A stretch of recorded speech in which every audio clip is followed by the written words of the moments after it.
Really good day, a very interesting one as we hit lows from last week and then bounced right off of them. Really nice rally. The framework I laid out yesterday was that if we had selling either around the debate or around inflation, that would likely bring us a dip buying opportunity. Catch is that jobless claims need to come in all right tomorrow, and then also we need the banks to continue to calm down.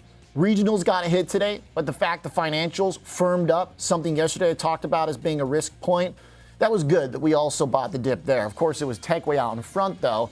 Here's the catch. We're still on the red light for stocks because of the trend off the highs and the general weakness and underperformance of big tech.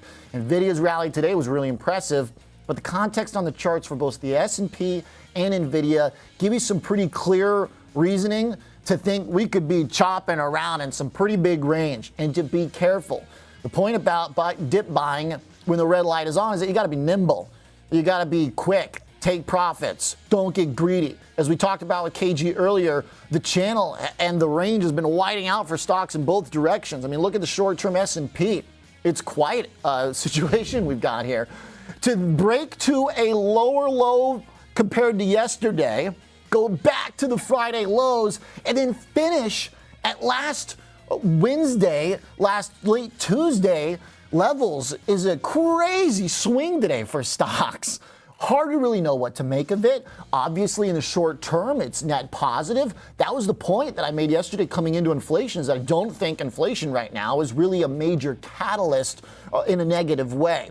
Now, it's also kind of a lose-lose, though, economically speaking, which is why the red light's on stocks, because we've shifted the discussion over to the economy. As we heard from Cam Harvey confirming what I've been saying about the yield curve, which is that when it uninverts, that's when things start to slow down. The caveat is the 10s to the 3-month haven't inverted yet, but that'll happen once the Fed starts to cut. So the bottom line is we're focusing on employment data more.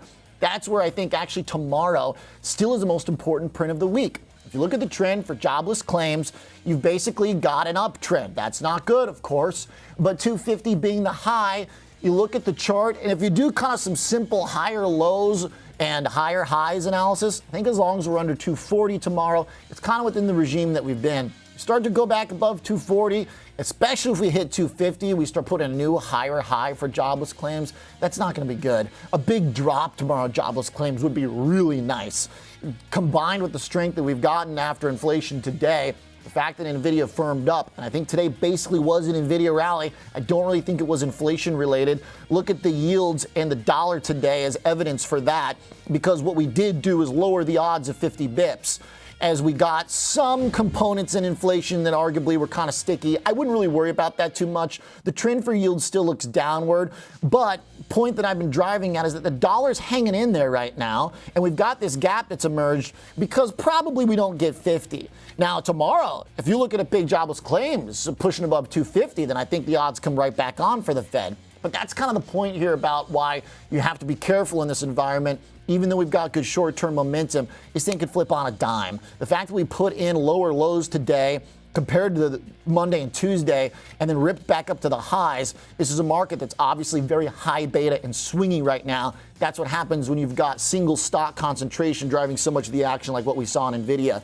That chart, by the way, also has plenty of room to give in both directions still. We're below the 120 support. You could easily see us going back to test that. And at the same time, we've got these higher lows that you could easily test as well. So good luck. It's going to be pretty choppy. It's likely to be volatile. Tomorrow's number needs to stay under 240. Otherwise, we start to have the concern about the economy coming back in. And as I've said before, when the odds of 50 bips are going up, that's not what stocks want. That's why we got yields up today and stocks up. So that framework has worked like a charm. It holds. You want to see better than expected, i.e. lower numbers tomorrow for jobless claims to continue the strength. I think as long as we stay under 240, then we're kind of in the same ballpark. But if you start pushing that, then you start to see bonds rally again, then stocks probably wouldn't like that. But this is as good a momentum as we could ask for. So let's see if we can get that print under and extend the strength into Friday. Have a good night.